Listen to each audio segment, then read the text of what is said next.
ఏ కార్యక్రమం తలపెట్టినా కూడా ప్రజలు పెద్ద ఎత్తున కూడా మద్దతు ఇస్తున్నటువంటి పరిస్థితి మనం చూస్తా ఉన్నాము. మరి ఇంత జరుగుతున్నా కూడా కనీసం ఇంత కూడా చంద్రబాబు నాయుడు గారు పట్టించుకోకుండా, కోటి మంది ఈ రాష్ట్రంలో గొంతెత్తినా సరే అయినా సరే చంద్రబాబు నాయుడు గారు వినకుండా పట్టించుకోకుండా నేను అనుకున్నదే అని చెప్పి మోనోపోలిగా మరి చంద్రబాబు నాయుడు గారు ప్రభుత్వం వెళ్తున్న తీరు ప్రజలందరూ కూడా గమనిస్తున్నారు.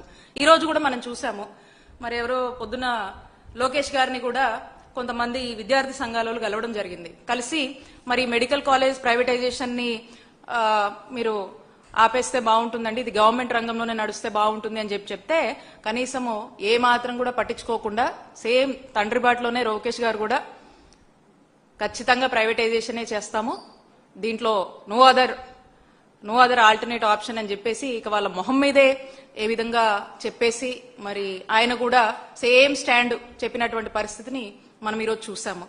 ఈ విధంగా వీళ్ళు ఏ మాత్రం కూడా ఈ యొక్క ఆలోచన నుంచి